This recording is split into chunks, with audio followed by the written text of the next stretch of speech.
Well, grand rising, and welcome to Elida Monet's Motivational Moment. And of course, I have to do my salutations.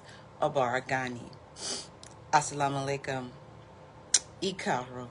And now that I've finished with my salutations, let's get into the meat of the message for today. Today we're going to talk about believing in yourself. It's part 2. On yesterday, we talked about the definition of what self-belief was. We talked about the benefits, how to build self-esteem, the psychology perspective of self-esteem. We talked about changing your perspective, conquering your limited beliefs, practice self-love, creating healthy boundaries, and unlocking the power of proximity. So today we're going to talk about feeding your mind, changing your focus, face your fears, develop a growth mindset, and learn a new skill and draw on your inner strength. So number 1, feed your mind.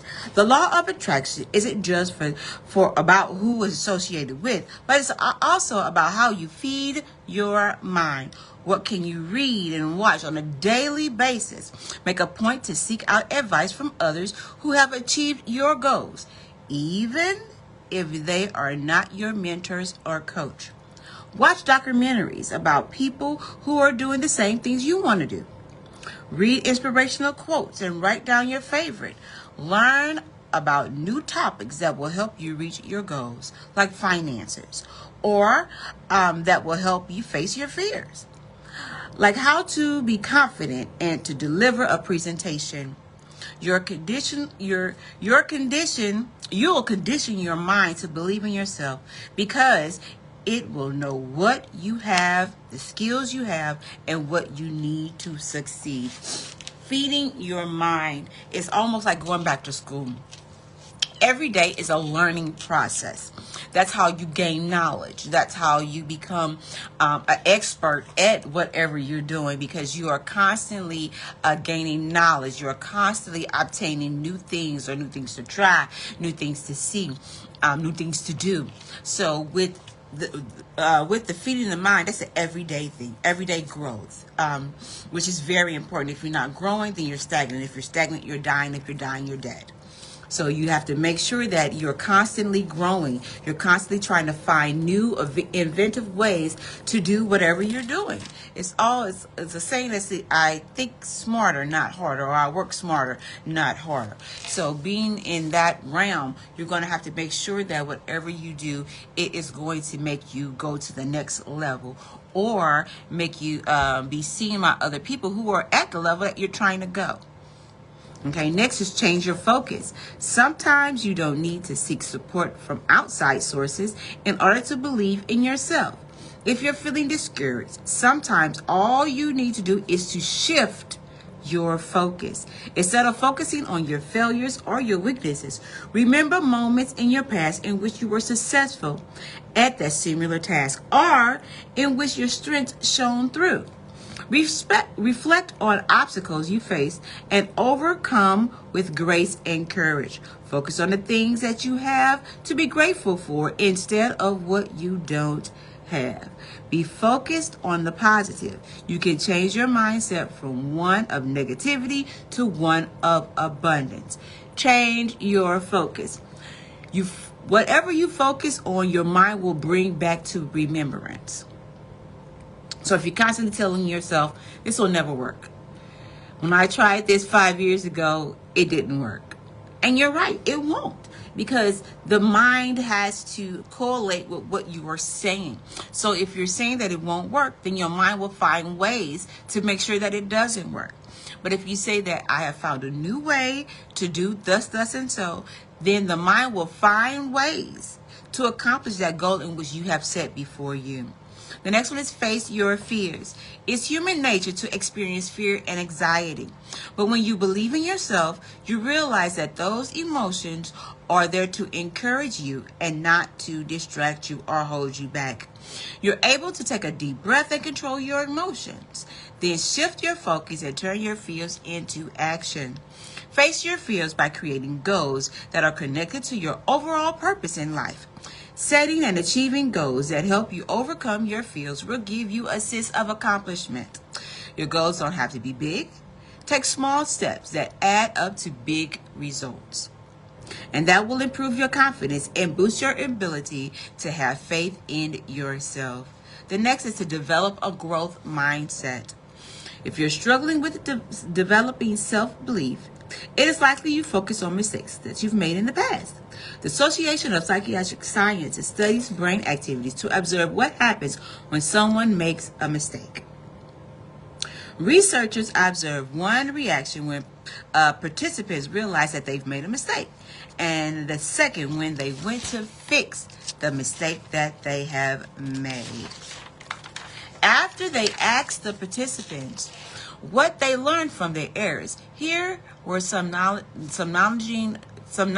known to belief in yourself comes into play. Practitioners who believe they could learn from their mistakes improved their performance on tasks they completed after they made their mistakes. This is called having a growth mindset. Good morning, Tiffany. This is called growth mindset, and it's essential to believing in yourself. When you know you can learn from your mistakes, you're much willing to take them. It is very important to learn from the lesson. I never say I lose. I never lose. I have never lost anything. I learned what not to do in that situation. I learned that controlling my emotions and becoming emotionally literate will help me in my next endeavor.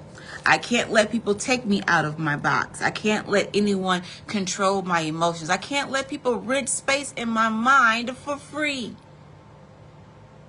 You are not that important that I concentrate on you. I have other things that I have to do. I have other things that cause my attention. So therefore, if you're not relevant or a part of my immediate family, boo, you do not hold any space in there. And learning to control that particular skill is learned. It's not something that happens once and you got it. It's a continuous thing, because people will continuously do things. People will continuously say things that will interrupt, that will throw you off kilter. Even people that you call your friends. Skin folk don't mean they kin folk. Just because they your color don't mean they on your side. So you have to understand that people are going to be who they are. Know who they are and treat them as such. Do not put people in your inner circle who cannot handle your truth. And that's the bottom line. Don't let them in. So that way you don't have to explain yourself. You don't have to defend yourself. Don't let those people into your inner court. The next one is to learn a new skill. One way to begin to develop a growth mindset is to challenge yourself and to learn something new. Whether you learn how to write code or how to play a piano, learning a new skill can increase your feelings of self-efficacy, your belief in self-abilities to execute tasks, control your own behavior, and obtain your goals. Research have shown that learning to directly relate to happiness is release dopamines in the brain known as reward molecules. You've made new neuron connections, strengthening your decision-making skills, and more. You begin to have faith in yourself, one new skill at a time. And I can attest to this. Learning a new skill, you learned what you really have within inside of you. You learn that there are certain things that you are actually good at. You learn certain things that you're not so good at. So you work toward sealing that hole of the I cannot do's and making those I cannot do's into I can, I will, and I shall. Moving from station to station in life is not easy, but it's well worth it. And once you learn that you have the capacity to be who you need to be, then walking in that is the biggest gift that you can give the world. Learning to control your emotions and becoming emotionally intellectual, or becoming knowing those things that make you fly off the handle and able to control that, that is the key. Okay. The last one is to draw your own inner strength. Why is it important to believe in yourself? Self-belief is all about finding your inner strength so that you can embrace your journey, that is this life, with all of your ups and downs, and realize that each challenge brings you new skills. Understanding your strengths. We all have times when we just don't think we can do it. The most important thing is to never give up. You'll inevitably encounter obstacles. That is to the core, but it's how you react to them that matters. Believing in yourself is all about digging deep and realigning your focus on what you realize and what you want in life. Discovering how to believe in yourself is truly within your reach. Putting a pin right here. Sometimes when you can only depend on you, you're going to have to reach deep. You're going to have to find those things that you have covered, those things that you have taken for granted, the things that you have just not really tapped into, and find that you really do have that core. You really do obtain, or you really do have what it takes in order to be who you need to be in life. And a lot of times we tend to go past it. We tend to look elsewhere for justification, or we look elsewhere for other people to validate who we are, when all the validation we need is within inside of us. So the task I have for you today is to reach deep. Find those things inside of you that said it's not going to work, or it's no way in the world this is going to be who it's going to be. It is not going to, it's not going to go. And reach deep, pull out those things, pull them up to the forefront, and go for it. Everything in life is a gamble. And it's up to you if you want to take that gamble, or if you choose not to. Either way, it's going to be there. So with that being said, guys, I have got to go. Remember, you can always go to YouTube, Yolanda Monet Hatter. Check out all of my YouTube's episodes there. Of course, click like and share. Click like and share. With that being said, guys, I've got to go. I love you, but God loves you more. And always remember, I'll see you at the top, because the bottom is way too crowded. Peace.